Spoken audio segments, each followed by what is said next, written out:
Hey there, gentlemen. If you're in your 50s, 60s, or beyond, and you've started to notice that something about your intimate moments has shifted, specifically, if you feel the entire wave of pleasure that comes with climax, yet the seminal fluid you expect simply isn't there, then what I'm about to share matters enormously for you.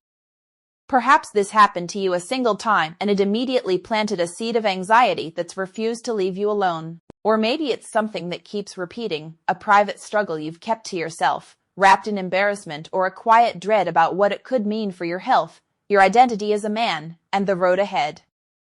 My name is Dr. Narita, and I'm a urologist who has spent the last 12 years dedicated to men's health at every chapter of life. Today, I want to sit down with you for a conversation that's honest and thorough, but also deeply reassuring, one that won't sidestep the subject or leave you walking away with more uncertainty than clarity. First and foremost, I need you to hear this clearly. I understand exactly what you're going through. This shift your body is showing you is not proof that your manhood has run its course, nor is it some judgment on your value as a man. Look at it from a different angle. This isn't a breakdown. It's a precise signal your body is trying to communicate, and all that signal requires is that we translate it correctly. Keep watching, because over the next few minutes, we'll walk through the unexpected reasons behind this, the serious red flags you must never brush aside, and most importantly, the straightforward, treatable options that modern medicine provides to bring back your calm, your self-assurance, and your overall sense of wellness. Before we get into what's happening when fluid doesn't show up, let's take a brief, plain language walk through how this process is designed to function. Picture the reproductive system inside your body as a finely tuned musical ensemble. The testes generate sperm. The seminal vesicles supply the majority of the thick, nutrient-dense fluid. The prostate chips in with a protective, alkaline fluid that helps everything survive the trip ahead. All of these components come together and collect in the urethra, poised for release. The instant climax occurs, a set of muscles fires in a rapid, rhythmic pattern that pushes this combined fluid forward and outward. It's a swift, almost instantaneous event, the outcome of an intricate, perfectly coordinated dance between your nerves, glands, and muscles operating as one. Now here's something essential, gentlemen, and I really want this to sink in. Climax and ejaculation are two entirely different events.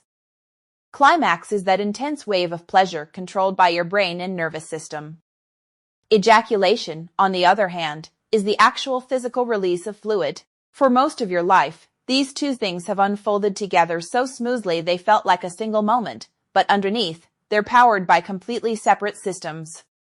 Grasping this difference is the very first step toward letting go of the fear and embarrassment that so often comes wrapped up in this experience.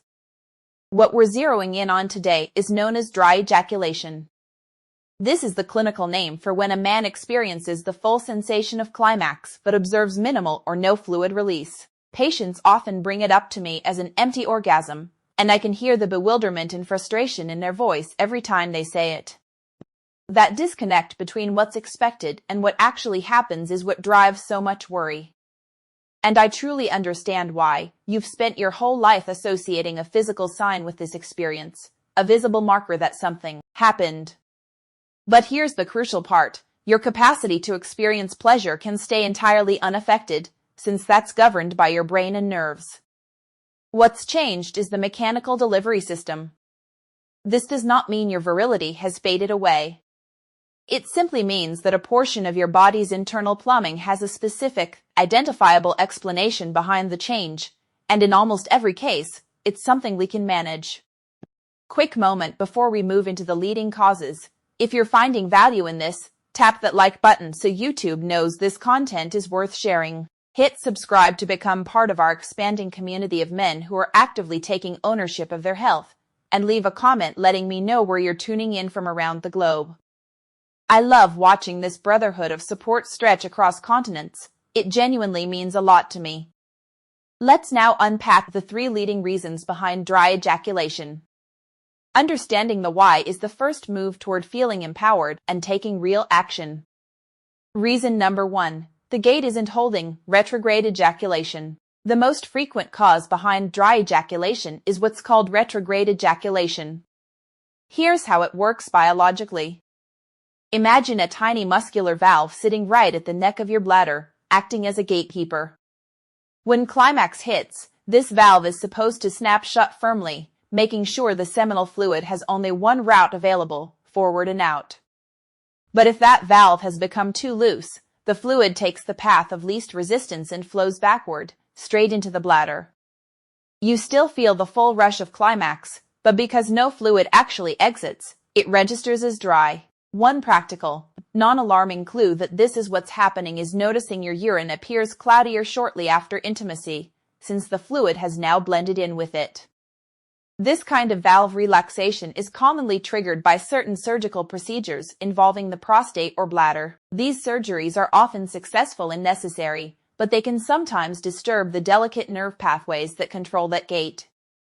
It's also a recognized side effect of certain medications prescribed for high blood pressure or an enlarged prostate. These drugs work on your blood vessels, but in the process they can also loosen that small muscle. I recall one patient, a dignified man in his 60s, who was devastated after undergoing a successful prostate operation.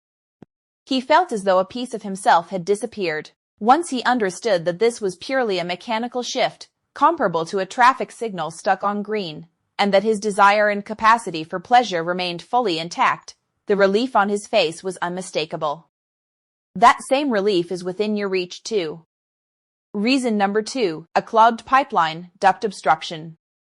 Our second leading cause involves a blockage somewhere along the ducts that carry seminal fluid.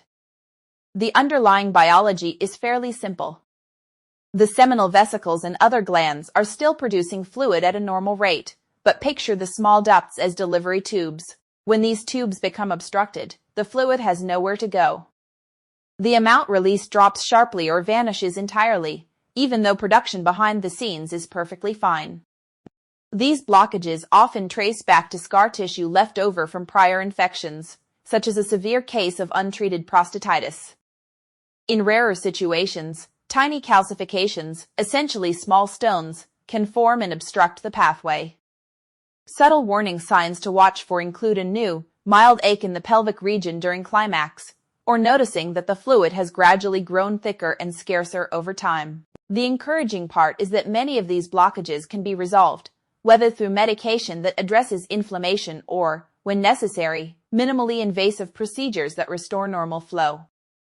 This is not a permanent sentence, it's a plumbing problem, and plumbing problems get solved all. These surgeries are often successful and necessary, but they can sometimes disturb the delicate nerve pathways that control that gate. It's also a recognized side effect of certain medications prescribed for high blood pressure or an enlarged prostate.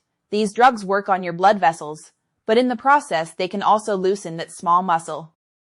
I recall one patient, a dignified man in his 60s, who was devastated after undergoing a successful prostate operation.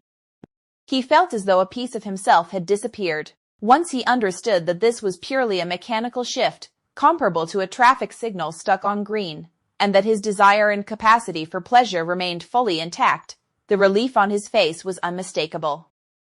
That same relief is within your reach too.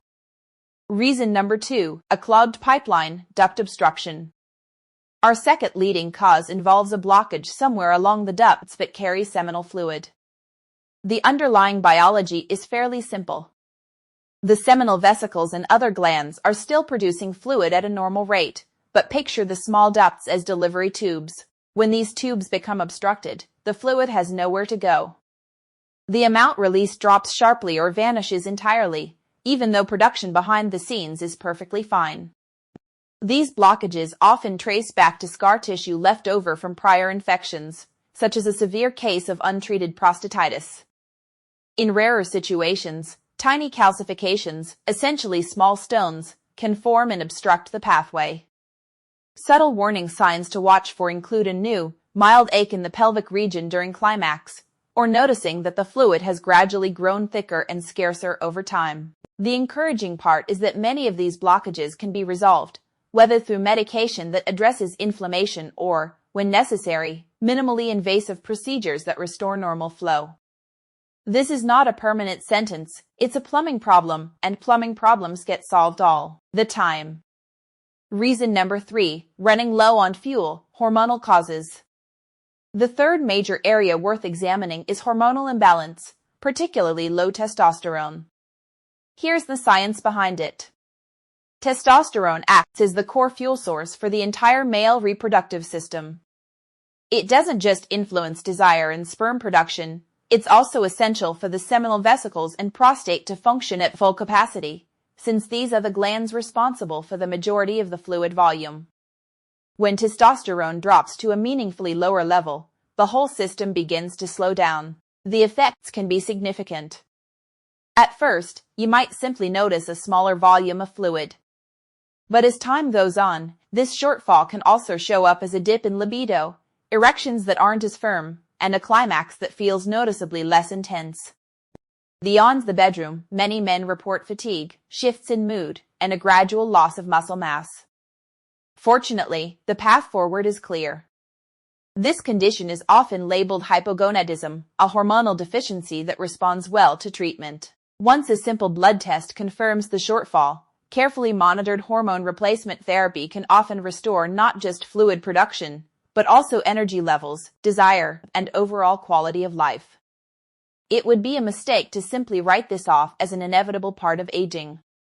I've watched men in their 70s return to my office after treatment and describe feeling like they'd been handed a second chance at life. That's not an exaggeration, that's what happens when your hormone levels are properly corrected. While the majority of these cases turn out to be manageable, as your physician I also have a responsibility to flag the more serious exceptions. Dry ejaculation can occasionally point towards something more significant, which is why it's important to pay close attention to any accompanying symptoms. Here's when you need to see a urologist right away. If dry ejaculation shows up suddenly, without any clear explanation, and especially if it comes with pain, blood present in urine or fluid, fever, or a loss of feeling in the genital region, don't delay seeking care.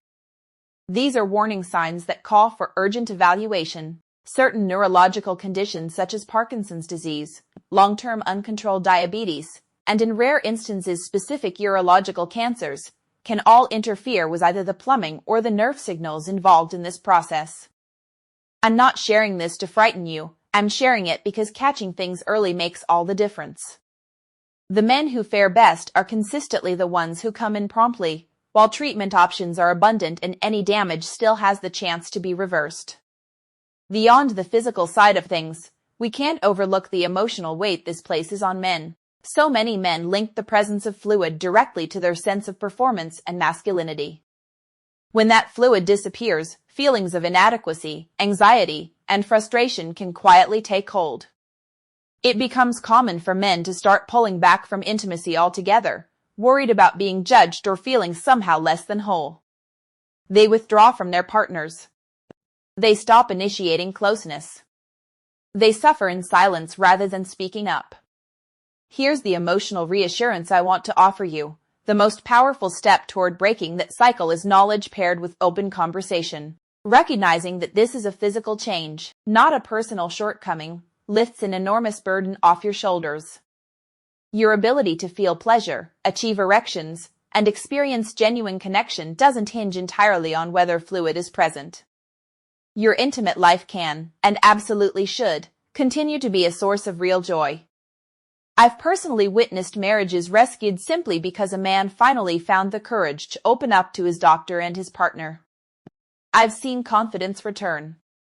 I've watched men look back into the mirror and genuinely recognize themselves once more. To bring this all together, I want to leave you with a clear, encouraging plan of action to help you regain control. First, don't dismiss it, get it checked out. If dry ejaculation appears suddenly or develops gradually over time, it's worth scheduling a visit with a urologist. In most cases, a simple medical history, a physical exam, and possibly a blood or urine test are all it takes to reach a clear diagnosis. Second, keep the underlying conditions in check. Managing chronic issues like diabetes, high blood pressure, and cholesterol has a direct impact on the vascular and nerve health that governs this entire process. Third, break the silence surrounding it. Speak candidly with both your partner and your physician.